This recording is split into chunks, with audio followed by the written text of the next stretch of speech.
I am going to put together a portable ironing board press, like a ironing board, but portable, so I can use it anywhere that I want to do iron-ons, or if I want to press anything, if I'm whatever, I can use it anywhere.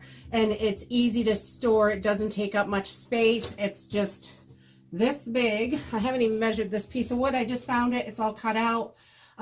It looks like it's the perfect size for what I need. And we are going to go ahead and get started. And for this project, all you need is a needle and thread for the end. You're going to need a piece of Luan or really thin plywood, something, and this is going to help so the heat doesn't come through the bottom, and it's going to protect your surface. So, and you're also going to need some cotton batting. This is just some, I get this at the local salvage store. It's this is organic cotton batting made right here in Maine, but you can use any kind. It doesn't have to be organic. I just happen to have this on hand. And some good sturdy material. This is like a canvas material. It's nice and thick. I'm not sure that you can see that real good, but it's nice and thick, and it's actually some old drapes from my kids' room that I have a couple of these. It's just gigantic, and I thought it was, I love the bright colors, and my little girls don't use these anymore in their room, and I just save them for, you know, someday we might need a big old piece of fabric for something. But this is canvas, and it's nice and thick, so this will work really good for this project. So I'm going to grab my sewing machine. Well, first we're going to get this cut out. So we are going to get this measured out and get this cut. And let me change the camera. So I've got my batting, so it's going to be doubled on each side. That way you'll be able to flip this over and work from either side. It won't matter which side. But it's going to be doubled on each side. You want 2 layers. So I'm just going to stretch this out, and we want this to be just the same size as the board. So I've got my board under here, and I'm just going to cut along the board to get this to be the right size.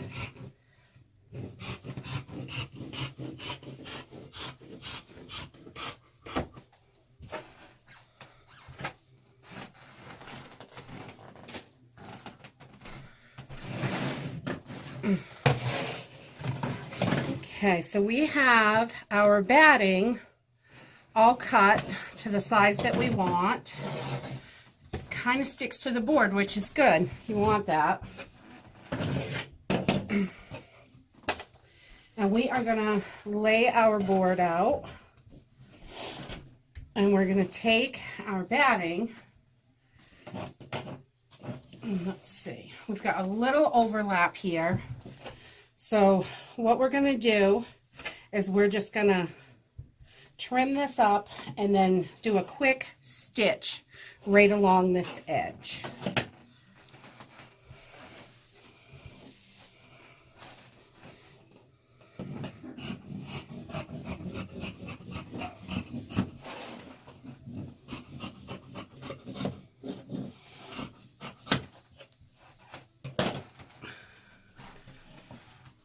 Okay, so we've got our needle all threaded, a little knot in the end, and we are just going to go inside here, and we're going to do a really quick whip stitch just down the one edge. I'm not concerned about the other edges because we're going to cover this. This is just keeping the inside on the board. And just a really quick, it doesn't need to be anything fancy, just keeping this together. It'll be easy to pull out if you ever want to change this, or you can flip it over to make it last longer. These last quite a while though. And I was looking online to buy a portable ironing board like this, and these little babies are so expensive. For like, I don't know, I think they were 16 by 24 inches. we're talking like $54. I couldn't believe that. I've got all this stuff hanging around the house. I might as well just whip one up myself. So no sense spending that money. And even if you had to go out and buy this stuff, I mean, we're talking minimal, $10 tops for this, all this stuff.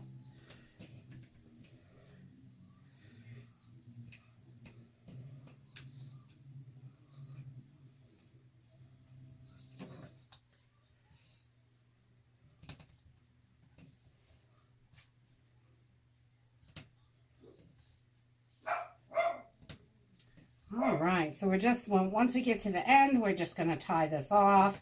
And this is, you know, not going to be seen, and it doesn't have to be pretty. You can get fancy with it if you'd like to. You can make it a little bit bigger than the board and, you know, cover all the edges, which I'm not concerned with that. I'm just functionality and an easy, this is so quick and easy to do. So I just like to double knot my ends a couple times. And then we'll cut that right off. There. So then we'll move on to the next step. Okay, for covering it, what we're going to do is we want to leave ourselves about a ½ inch on each side so we can sew this. And we are just going to trim this to about a ½ inch, a little bit more, so I've got some leeway here. But you want this to fit good, like a pillowcase basically is all we're making.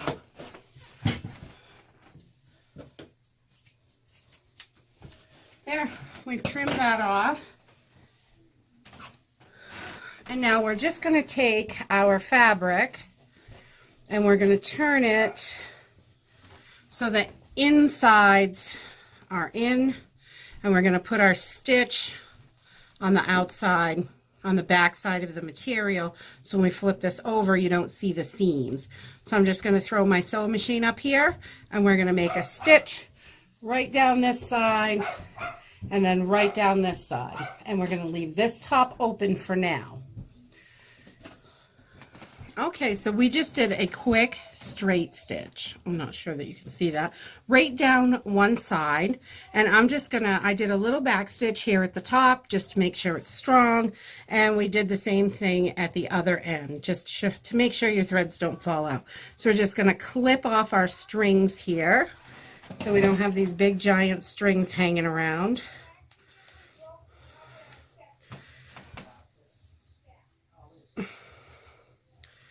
Get those, and one more down here.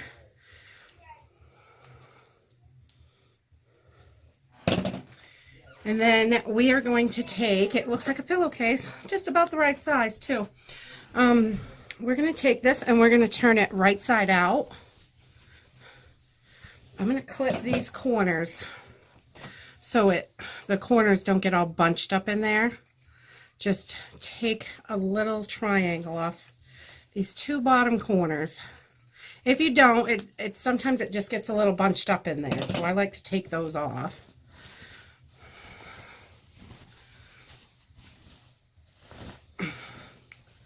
Voila! We have a cover. All right, let's put our little board inside there.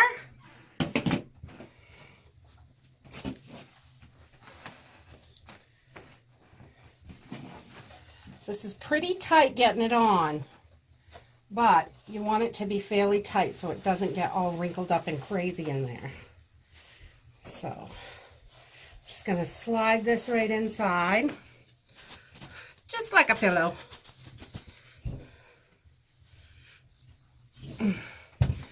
Push it down on our corners. You can straighten those out a little bit. Make sure this is straight. And a little bunch over here too. It never does exactly what you want it to do. Okay, so we're going to pull that side. And then we have a wonderful little ironing surface right here. Now I'm going to just take these ends, and what you can do is fold them in, fold one side in like this. I don't know if you can see it. Here we go. So you can see me. I'm just taking this front piece and I'm folding it inside all the way across. And then the other piece in the back, we're going to fold that in too.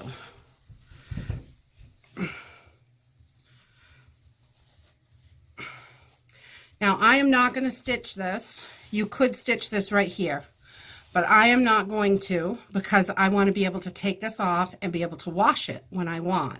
So it'll be a lot easier. And with that fold in there, it's going to help hold everything right in place. So we're just going to give it a quick iron and we'll be ready to rock on this baby. Okay, so we have got our iron all heated up. And we are just going to give this a quick iron, get the lines out from where it's been folded for, I don't know, 100 years. Yeah, these are really old curtains. So you just give it a quick iron, get your lines out. You're ready to go. This is it. You can press away. This baby's ready to rock. You've got a nice, this will hold all your heat up and protect your surface that you're working on. I use a plastic table for my craft room, and it would melt if I set the iron on it. So I have to be extremely careful, and this will give me the protection I need to protect my surface. I could take this down, use it on the kitchen table. I could put it on a counter, on the floor, on a carpet. You could put this anywhere, and it's got 2 layers of cotton batting that you would use for quilting, and on each side, and it's got the canvas, and it's got a 1/4 inch piece of luan in the middle. So this is going to hold that heat up. So even if you have your iron on here and you're pressing something, it is completely cool underneath, and you can support that with your hand without getting burnt. And not that I recommend ironing like that, but you could if you wanted to. You could do it in your lap if you felt like it. But that's it. It's super inexpensive to do it this way. The curtain, literally, I think I got the curtains for free when my kids were babies, but I don't remember buying them, but I remember using them for a while. And the board was just a piece of leftover cutoff that was kicking around the basement. And the batting is the only thing I paid for. I used about 1/4 yard, and it's $6.99 a yard, so like $1.75 maybe is my total investment in this. And but if you could use an old towel instead, so you could do this completely for free. But that's it. Now you've got a portable ironing board. Super sweet. And you can use any kind of fabric. Just the sturdier stuff is going to last longer. That's why I used a canvas type material. So if you like this video, give me a thumbs up. Subscribe. We'll see you in the next video. Bye.